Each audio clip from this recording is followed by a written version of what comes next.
What's up everybody, welcome back.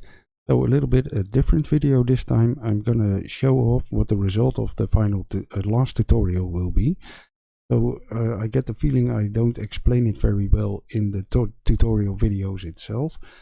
And that's a bit of a shame, so I decided to make a separate video about it for the people who don't follow the channel and actually don't know what they are going to be working on. So first of all, let's show off the result. So obviously we have a weapon, we have some blend space animations, we have a walking animation, we can crouch as well with a crouch offset, and we can lower a weapon and switch weapons, and we have all different kinds of weapons as well. That's part of the tutorial, set up with projectile weapons, trace weapons, all kinds of stuff. And now if I press a key on my keyboard, I can also dual wield any of those weapons, and every weapon I can use in both hands, so it doesn't matter what weapon it is, I can just use them in every hand. And I can also combine a projectile weapon with a bullet trace weapon, or a single shot with a shotgun, or whatever, it doesn't matter. So they are really two separate weapons and they act on their own. And I can also reload one separately and keep shooting the other one, for example. So it's a pretty flexible setup, and you really don't need a whole lot of animations for this. Most of this is done procedural. So let me show you the setup and the cool things about this setup. So all of the weapons that you just saw actually only use these animations, and these are curves. So I have a blend space in here, and I have a few quote unquote animations in here, and these files, so these 14 curves and 4 over here, you are used to make all of the animations for all of the weapons that you just saw. So it doesn't matter what weapon it is, the animation will just work. And we do have pose animations, and those are just one frame animations of the weapon being held in the idle position. So that's pretty much all you need for this to work. And the way we are doing this is by using the IK bone. So if we go over here, I can probably show you. So if I show the bones in here, so we added a socket to our weapon, and that's the aim socket. And we use that to make our procedural ADS. So if you imagine the gun would be in the hand over here, so there will be an aim socket around here somewhere, and right now you see it's completely empty over here. But if I go in game, and this is actually all working, so I need to get a viewport up so I can eject my pawn. So I can show the bones again. So right now you can see over here there's a bone floating, and that's our IK hand gun bone.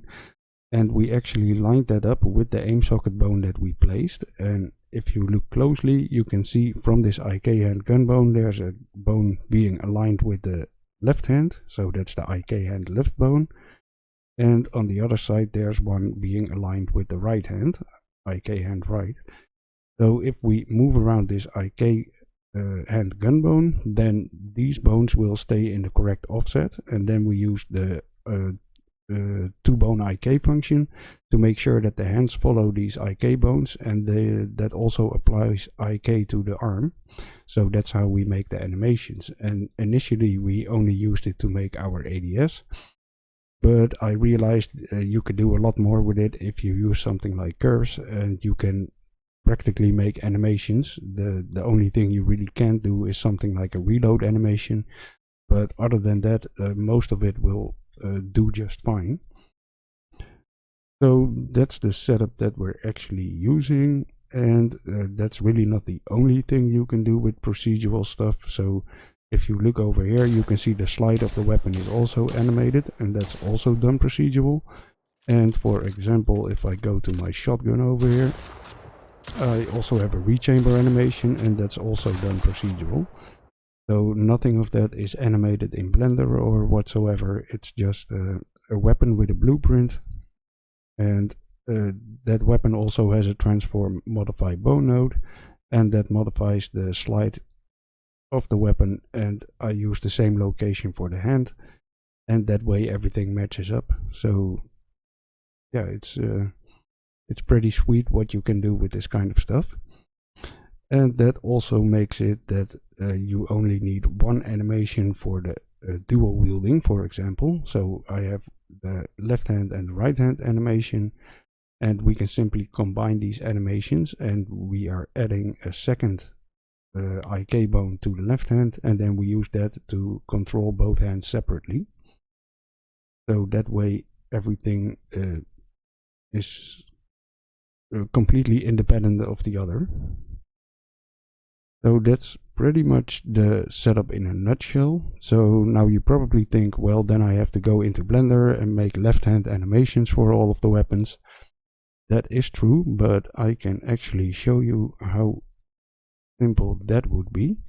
As long as you have a normal animation for the weapon, it's really only a few clicks. So for example, if I would take a weapon animation,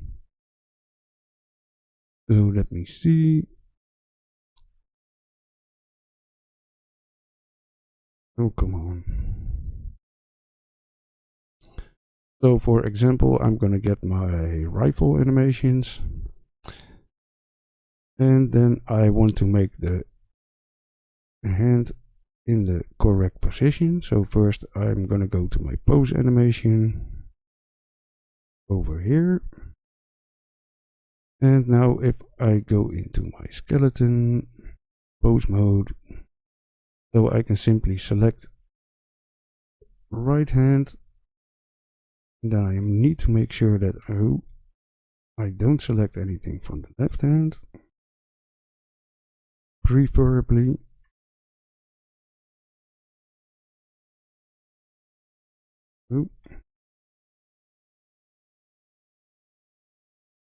And there we go. There we have a left hand. And now I can simply do this, and everything is mirrored. So as you can see, that's really not a hard thing to do, and I'm going to show you in the videos how to do this as well. Let me see, is there anything else I want to show? So I'm actually talking about this playlist. That would be good to show as well, probably. So the procedural first person animation playlist using the curve animations, and this playlist is on my channel, and I'm using a curve player that you can also get by joining the Game Dev Raw Discord, but you don't really need to use it. You can also just modify the curves without it. That's not really an issue. So if you follow this tutorial series, and right now we're at the point with the ultimate weapon setup. This last video isn't actually live yet, but this will go up soon. So if you follow all of these videos, and also make sure that you follow the ultimate fire event. So these are named a bit different, but they also fit in the tutorial. And after this video, we're actually gonna add the dual wielding setup. So if you're interested in that, make sure that you follow this playlist and that you have everything set up as it is in here, and then you should have no problems continuing along. So I think that everything is pretty much done then. So in the tutorial we also set up our weapon inventory, and we use data tables to set up the weapons. So it's really easy to add a weapon. You can simply add a mesh and tell what animations and base poses you want to use, and then we have a different data table where all kinds of weapon information is, so FX, ammo stock, clip, fire time, all that kind of stuff. And all you need to do to add a weapon is simply fill in a table row like this, and then the weapon is in game and is ready for you to use. So it's a bit of a setup following the actual tutorial, but once it's done, you have a pretty cool and flexible weapon setup, and you're also able to dual wield any weapon you would like. So if you're excited, it's coming soon. So thanks for watching, everybody, and talk to you later. Bye bye.